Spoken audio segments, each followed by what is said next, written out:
সবার থেকে শুনতে চাই, কারো কোনো উপদেশ বা কোনো কথা কিছু বলার থাকলে কেউ আছে এখানে কিছু বলার? কোনো প্রশ্ন আছে বা কিছু?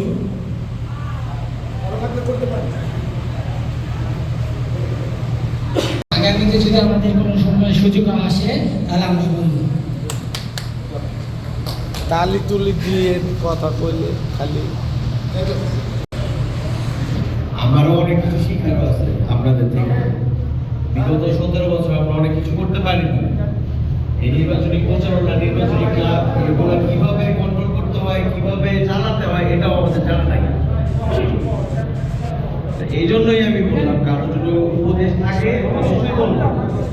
এটার জন্যই আমি এটা বলছি। বেশি হাতে সময়ও নেই আমাদের। আমাদের প্রচারণা গতকালকে থেকে শুরু করে দিয়েছে অলরেডি, এবং ডেলি করব। আপনাদের কাছে একটাই অনুরোধ থাকবে, প্রচারণাতে সবারই থাকতে হবে। সবাই থাকবো তো আমরা? ইনশাআল্লাহ। ঠিক আছে, ইনশাআল্লাহ বলে আপনি ঘুরে যাবেন না তো কেউ? সত্যি তো ভাই? আমি আমার জন্য বলতেছি না ভাই, আমি যেভাবে আছি এভাবে অনেক ভালো আছি। আমি রাজনীতি করতেছি জনগণের জন্য, আপনাদের জন্য। আমি না আমাদের রাজনীতি করতাম না ভাই, সত্যি কথা সেটা। আমি আপনাদের ভালো চাই বলে রাজনীতি না দিচ্ছি, কারণ আমার বাবাকে দেখছি আমার পাশে 30 নম্বর ওয়ার্ডের জন্য কি উনি করেছে, উনাকে আনা হয়েছে। উনি জনসেবা করতে করতে এমন পর্যায়ে গেছে যে জনসভাই বলতে আপনি না। তখন তো প্রার্থীরা ছিল আস্থার ব্যাপারী, আমানুল্লাহ সাহেব, এদের মতো সিনিয়র নেতাদের, ওরা তো তখন ওদের অবিলীন করতে ছিল না। আমানুল্লাহ বিএনপি, আস্থার ব্যাপারী আওয়ামী লীগের অনেক বড় নেতা ছিল, মারা গেছেন। যাই হোক, আচ্ছা, ওদেরকে হারিয়ে বিপুল ভোটে আমার বাবা পাশ করেছিল।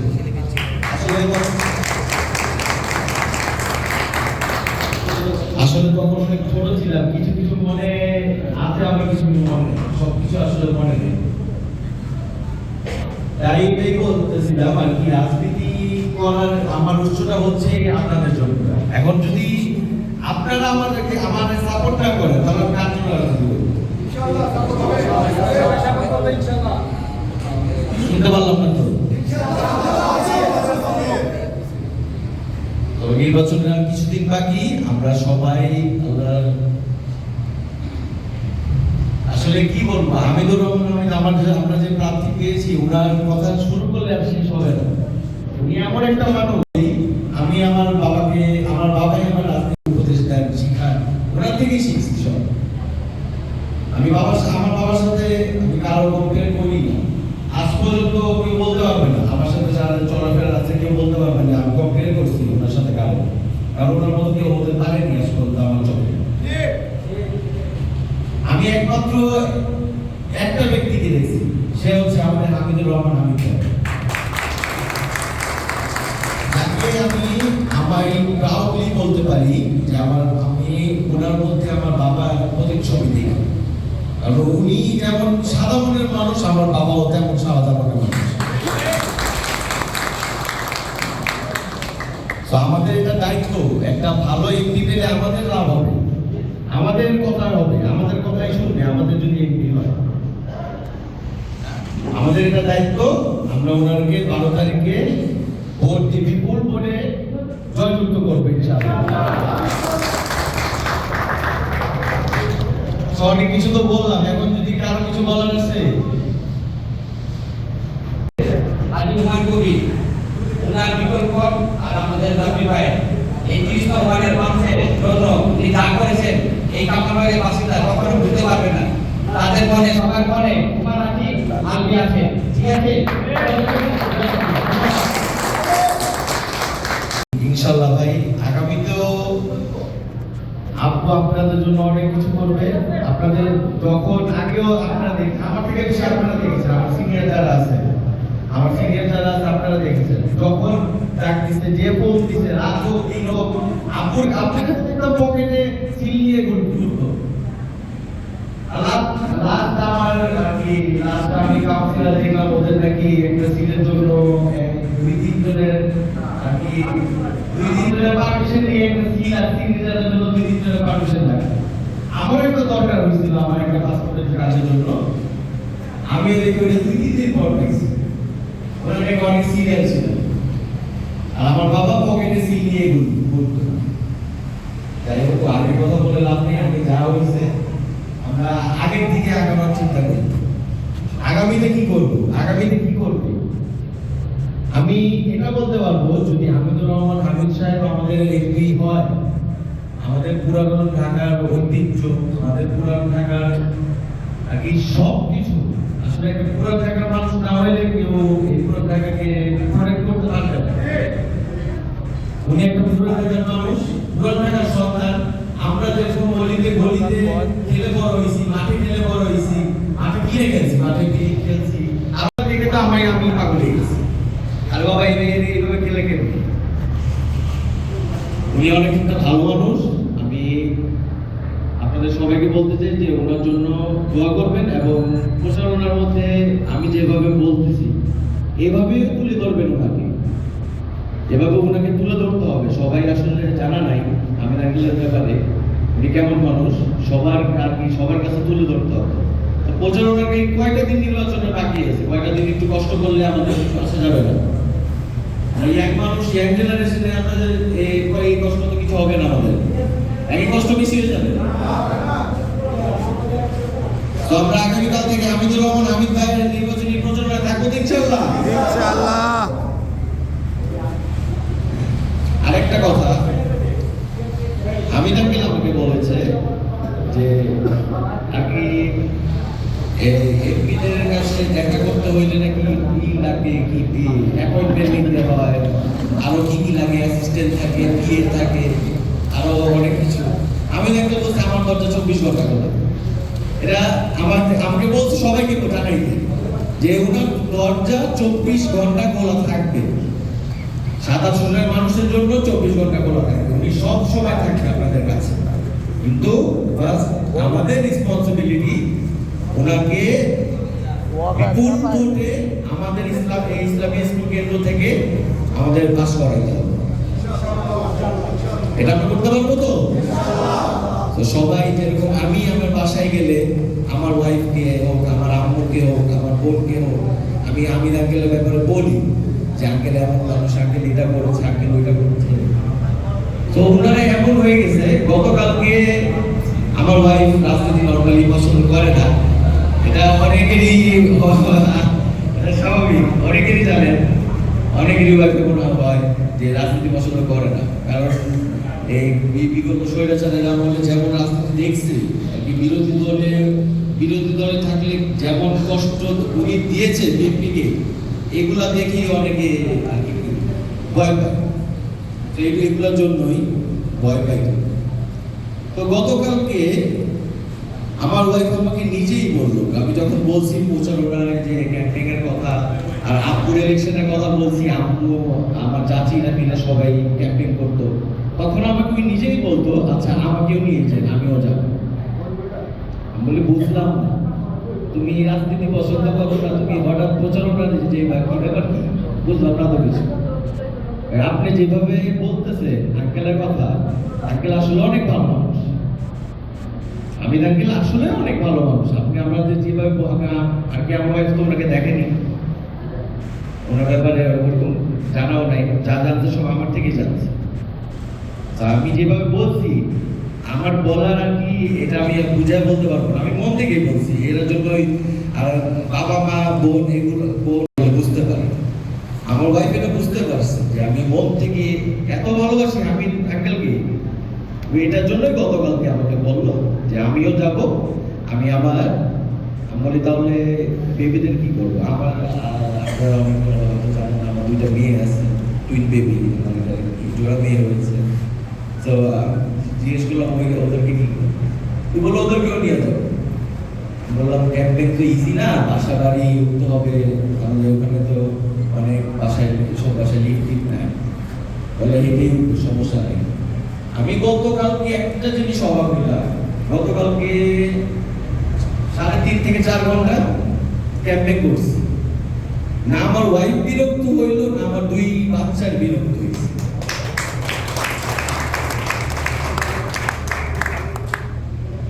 আসলে আর বেশি কথা লম্বা করার দরকার নেই। আমরা সবাই হামিদ আঙ্কেলের জন্য দোয়া করব এবং হামিদ আঙ্কেলের জন্য ভোট চাইতে হবে। এভাবে বাসায় বলতে হবে। এরকম ভাবে যদি বাসায় আমরা বলি, বাসায় ধরো আমার মা বোন ওয়াইফ এভাবে সবাইকে বললে ওরা আরেকজনকে বলবে, ওরা আরেকজনকে বলবে, এরকম করতে করতে চেইনটা অনেক বড় হয়ে যাবে। এটা কিন্তু প্রচারণা সবার ইজি, এটা অনেক ইজি। এই প্রচারণা যদি শুরু করে আজকে রাত থেকে, তাহলে দেখবেন অনেক আগে। আর আগামীকাল থেকে ইনশাআল্লাহ আমরা তো নামবই, আর সবাই থাকবে আমি আশা করি। এই বলে আমার বক্তব্য শেষ করছি। আল্লাহ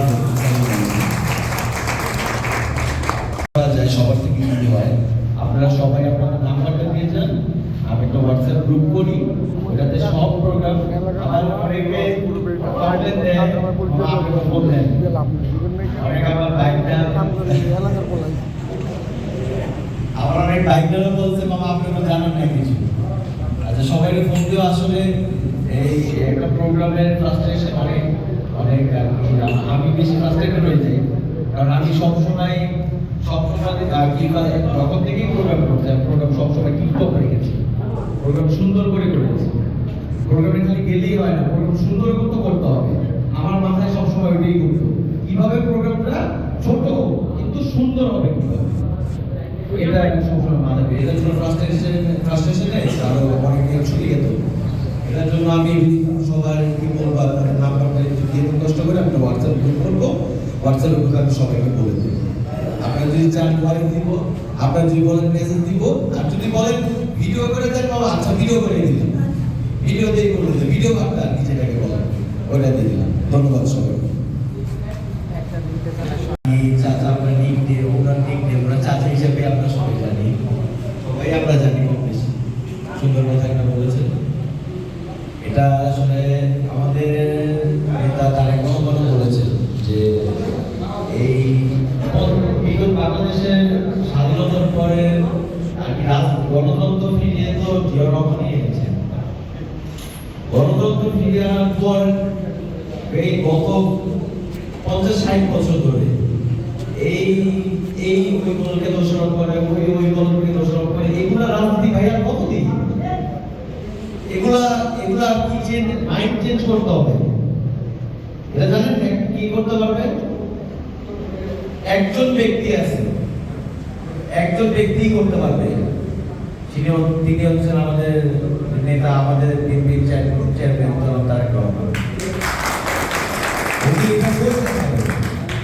কারণ আমরা অনেকে ভয় পাই, আমরা অবশ্য 5 বছর থাকলাম, 12 বছর পর অন্য একটা দল আসবে আমাদের যে জমি খারাপে, এইসবের জন্য অনেক ভালো ফ্যামিলি ছেলেমেয়েরা রাজনীতিতে নামতে চায়, কে কার নাম নষ্ট করতে চায়। যেমন আমি আমার কথা বলি, আমার বাবা আমাকে সবসময় বলতো বাবা যাও না, তোমাকে যদি পুলিশ ধরে তখন আমার কি হবে।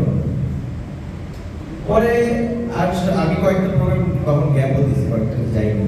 আমি তো যেতাম আগে আব্বুকে না জানিয়ে যেতাম, আব্বু জানতো না। আমি আমাদের মিলন আছে, আর ছিল, ওদের সাথে চলে যেতাম, যে আব্বুর সাথে যে দাঁড়াই আইসা বসে, এখন কি করবো, আইসা তো বসছে, এখন আর কি করবো।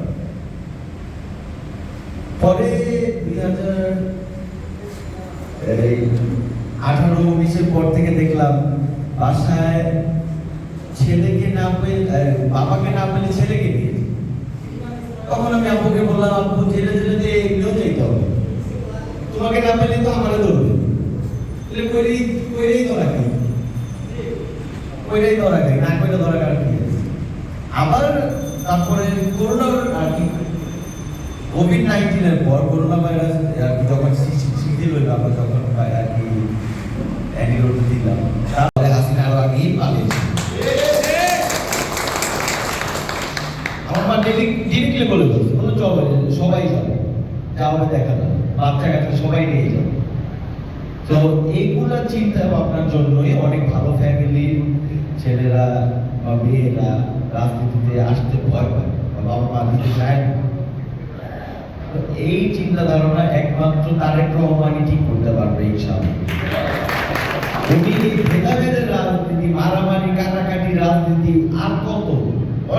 হয়েছে ভাই, একটা জিনিসের লিমিট থাকে। আমাদের নিউ জেনারেশন যারা আসছে, আমাদের পরে জেনারেশন, পরে দেখা যাবে দলের নামই খালি হয়ে গেছে, দলের কর্মীও থাকবে না, নেতাও থাকবে না, কেউই থাকবে না। তো এই ভেদাভেদি রাজনীতি বাদ দিয়ে আমরা ডার্টি পলিটিক্স, যেটাকে বলে ডার্টি পলিটিক্স বাদ দিয়ে আমরা সুন্দর তারেক রহমানের নেতৃত্বে আমরা সুন্দর বাংলাদেশ গড়ে তোলার লক্ষ্যে সুন্দরভাবে রাজনীতি করবো। তবে আমরা এখন ইনশাআল্লাহ, আর এখানে যদি কেউ থাকে রাজনীতি করতে চায় অবশ্যই আমার সাথে যোগাযোগ করবেন। আর যারা করতে না চায়, যারা এখন যদি ভিতরে ভয় থাকে, তাহলে অবশ্যই আমার কাছে আসবেন। তারেক রহমানের আসলে উনিও এমন একটা ব্যক্তি, ওনার কথা শুরু করলে শেষ হবে না, সারা রাত পার হয়ে যাবে, শেষ হবে না। তো ধন্যবাদ সবাইকে। আর যে যেখানে থাকুক 30-এর সবাইকে একটু জানাবেন। আসলে আমরা এত বছর আপনাদের সাথে আসলে মিশতে পারিনি, সুযোগও হয়নি। ব্যবসা নিয়ে আর কি, ব্যবসা নিয়ে থাকতাম, আর রাজনীতি করতাম তো লোকের লোকে, তো কখনো মিশার সুযোগ হয়নি। এটার জন্য আমাকে ক্ষমা করবেন, আমি আগে মিশতে পারিনি আপনাদের সাথে। আর এই ওয়ার্ডে সবাইকে একটু আমার সালামটা পৌঁছে দিবেন, আর বলবেন আলবি ভাই বা আলবি মামা বলবেন আপনাদেরকে চায়ের দাওয়াত দিচ্ছে অফিসে। এটাই বলে আমি সব শেষ করলাম। আসসালামু আলাইকুম।